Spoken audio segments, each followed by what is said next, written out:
So magandang araw kabola sa video nito. Pag-uusapan po natin TNT kontra N kontra Reno Shine. So hindi pa ako subscribe, baka ipindot naman po yung subscription button. Dito nga muna tayo, comments po ng mga fans kabola. Sabi po ni Arnel Hingaton, Jason Perkins and Serrano for Ambohot and Melesio. Kaya hindi po kabola. Ano po? Kapag isa-isahin mo yan, talo yung ano po yung Phoenix Serrano is better than Melesio, Perkins is better than Ambohot. So kahit saan gulong mo tignan po yan kabola, medyo one-sided po yan. Di ba dala kung magdagdag po yung conversion ng first round pick, siguro kabola, pwede pang pag-isipan kabola. Sabi ni Jing Banol, Ginebra, magkaroon siya ng playing time sa TNT, sinuka ka na, babalik ka pa doon, sabi niya kabola. Actually, that is naman talaga the running opinion about the Troy Rosario to TNT return kabola. No?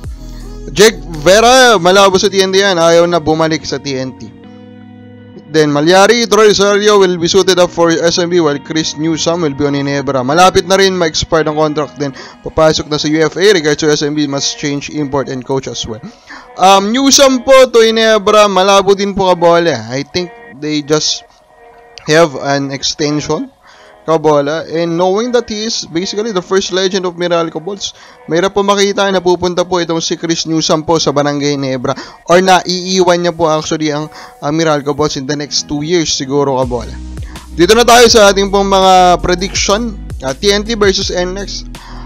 A lot of people will look at this as the most boring matchup, pero actually this is an exciting matchup. TNT is a monster defensive team, as in monster. They are pushing their opponent to average less than 90 points, diba? Meron ng 4-point shot and etc. Pero still, they are really good defensively kabola. Amazing defensive team po itong TNT. And with that kabola, kaya naman sa palagay po natin, exciting ito. Kasi po, ang NX naman, meron sa kanila yung, sa palagay ko, best scoring duo in this tournament. That's Bolik and Daquan Jones. Daquan Jones is a monster 4-point shooter. Para siyang George King. Although, of course, mas monster pa rin ata yung George King. So, overall, of course, we are very high about this matchup in terms of entertainment value. Pero in terms of prediction, I think this is still an easy TNT. And one reason dyan is, of course, mas talented po yung TNT. And then, yung kanila pong size talaga is malaki po yung difference kontra dito sa NX Road Warriors kabola. Next natin, San Miguel Beerman kontra Converge kabola. Dito naman, this is a good one also kasi parang battle siya of the legends. San Miguel Beerman, of course, meron silang Pajardo, The GOAT, Terence Romeo, and then of course CJ Perez. Sa kabila, meron silang Arana against this trio.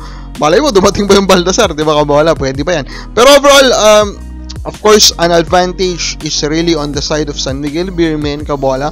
Although may question mark doon, diba? Dahil health po nitong si Adams. Pero meron na silang backup import. Pero ang tanong dyan, hindi wala naman kasiguraduhan po na quality yung backup import nila kabola, diba? Ricky Ledo nga, NBA veteran, nagmukhang, mas worse pa sa local players na naglaro siya dito sa PBA, diba kabola?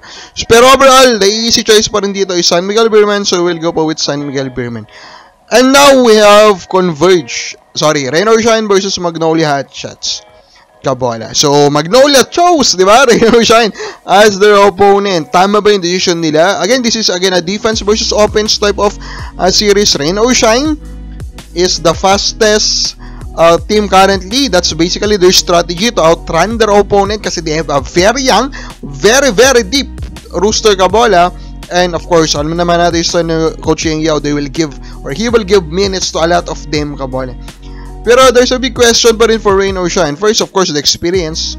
Second one is their import, Aaron Fuller, good enough on the offensive end kabola that he can carry them when they needed offense, or is Lemeti, Nokum capable of providing those clutch crunch time shots all throughout these playoffs or all throughout this series kabola? Those are the questions. Those question marks, medyo hindi mo yun ko-question sa Magnolia.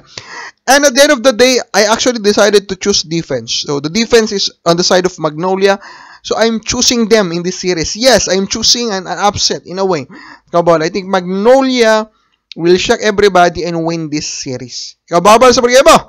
Sino pa mga mananalo? Comment lang po sa baba.